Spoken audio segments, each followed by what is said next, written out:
नमस्कार मु तपन हिजाब विवाद रे आसी पारिलानी सहमतिर राय एबे प्रधान विचारपति कोर्ट रे बल सीजीआई गठन करिवे बड़ खंडपीठ एनु शिक्षानुष्ठान में बलवत्तर रहिबो कर्नाटक सरकार एवं हाईकोर्ट को राय आहुरी भयंकर हेबो रूसिया यूक्रेन युद्ध मिसाइल मार परे ड्रोन अटैक कौन रही पुतिन को प्लान किभली मस्को सेना को सामना करिवे जेलेंस्की समय कम हाथ रे आउ 3 दिन कांग्रेस अध्यक्ष प्रचार रे मातिछंती खड़गे एवं थरू दुई नेता दल को मजबूत करने कथा कहउछंती हिमाचल प्रदेश को प्रधानमंत्री उपहार वंदे भारत एक्सप्रेस रो उद्घाटन कले प्रधानमंत्री मोदी अनेक योजनार शिलान्यास और लोकार्पण करिछंती पीएम ए सबु को नहीं आसंतु देखिबा हमरो फोकस पॉइंट।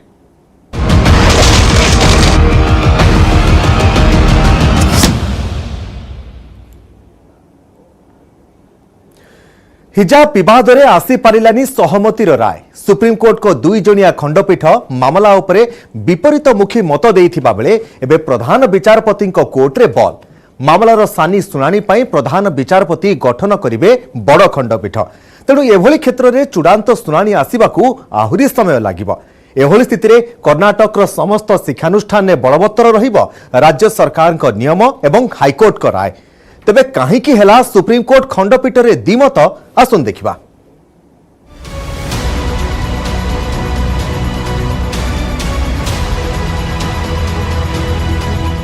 कर्नाटक हिजाब प्रसंग में सुप्रीमकोर्ट रे विभाजित मत 2 जणिया खंडपीठ रे विपरीतमुखी मत आसिबा परे मामला एबे प्रधान विचारपति पाखकु जिवो प्रधान विचारपति ही खंडपीठ गठन करिवे जेउठी मामलार सुनानी पुणी थरे मूलरु हेबो एभली स्थिति रे गत मार्च 15 तारिख रे कर्नाटक हाईकोर्ट देथिबा राय ही बलवत्तर रहिबो हाईकोर्ट कर्नाटक सरकार का निष्पत्ति सपेक्ष राय देथिले अर्थात राज्यर शिक्षानुष्ठान में हिजाब उपर लागिथिबा निषेधादेश उठाई देबाकू मना करथिले हाईकोर्ट जहां एबे सुप्रीम कोर्ट को चूड़ांत राय आसीबा पर्यंत बलवत्तर रहिबो। देखिए आज का जो ये फ्रैक्चर्ड मैंडेट है वर्डिक्ट है इस वर्डिक्ट में के बाद दोनों जजेज ने इस मैटर को लार्ज ऑनरेबल चीफ जस्टिस के बेंच में भेजा है to constitute appropriate bench.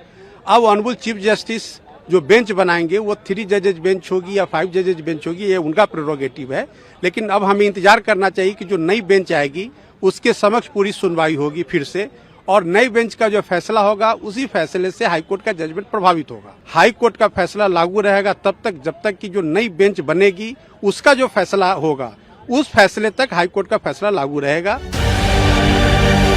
February 5 तारिख में कर्नाटक सरकार शिक्षानुष्ठान में हिजाब पिंधिबा उपरे ब्यान लगाइथिले जहाकू नहीं कर्नाटक उडुपी जिले में प्रबल विद्रोह देखा मिलता मामला हाईकोर्ट को जाइथिबा बेले राज्य सरकार का निष्पत्ति सपेक्ष आसीथिला राय जहाकू सुप्रीम कोर्ट रे करा जाइथिला चैलेंज जस्टिस हेमंत गुप्ता एवं जस्टिस सुधांशु दुलिया खंडपीठ रे चलीथिला मामलार शुणाणी सेप्टेम्बर 22 तारिख में राय संरक्षित रखिथिले 2 जणिया खंडपीठ तेबे एबे आसीछि विभाजित राय 11टी प्रश्नर उत्तर देवा सह समस्त आवेदन खारज कर देबाकू जस्टिस हेमंत गुप्ता मत देइछंती अर्थात कहिबाकू गले कर्नाटक सरकार का निष्पत्ति एवं हाईकोर्ट को राय सपक्ष में मत देइछंती जस्टिस गुप्ता सेपटे किंतु हिजाब परिधान व्यक्तिगत पसंदर कथा बोली कहिछंती जस्टिस सुधांशु धुलिया हाईकोर्ट को राय को भूल बोली कहिछंती जस्टिस धुलिया तबे नारी शिक्षा उपरे गुरुत्व देइछंती से हिजाब परिधान उपरे निषेधादेश लागू रहिले किछि मुस्लिम झियो शिक्षानुष्ठान को आसीबा बंद करदेबे एभली स्थिति में नारी शिक्षा प्रभावित हो बोली कहिथिले आवेदनकारी वकील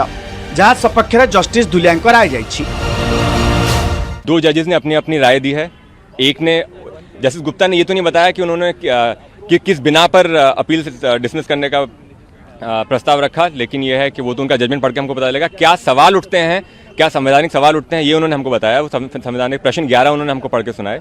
जस्टिस धूलिया ने कहा कि उनके ख्याल से ये जो सवाल था वो धर्म और धर्म के लिए क्या एसेंशियल है उसका नहीं था। ये सवाल जो था वो शिक्षा के अधिकार का था। उस शिक्षिका का जीवन जो है वो भारत में ऑलरेडी बहुत ज़्यादा मुश्किल है तो उन्होंने कहा कि हम क्या उसके जीवन को आसान कर रहे हैं और मुश्किल कर रहे हैं। एक ये और उसमें एक सवाल लगा के कि वो हिजाब पहन के पढ़ने जा सकती है नहीं जा सकती तो उन्होंने कहा कि इसलिए उन्होंने कहा कि उसकी शिक्षा के अधिकार के लिए उन्होंने ज़रूरी पाया कि ये जजमेंट और ये ऑर्डर सेटिस्फाइड किया जाए। Justice Gupta, who was the senior and the presiding judge, straight away said that.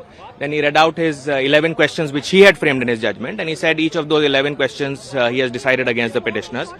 And thereafter, Justice Dhulia effectively read out, or whatever, he didn't read out, but effectively, told the court as to what his reasons were. And he said that what has weighed with him was the fact that girl education in this country is still a challenge, and a restriction such as this will only further that challenge.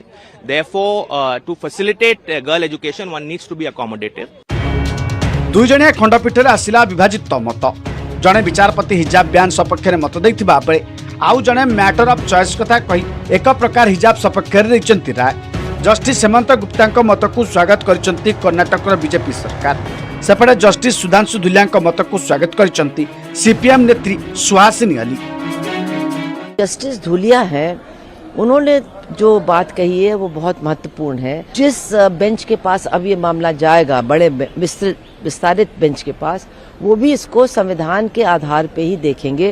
तो मुझे बहुत उम्मीद है कि आज के इस फैसले के बाद ये वो भी तय करेंगे कि ये बैन संवैधानिक अधिकारों का हनन करता है। हम उम्मीद करेंगे कि चीफ जस्टिस साहब भी संविधान के आधार पर जो जस्टिस धुलिया के तर्क हैं उनको ही मानेंगे।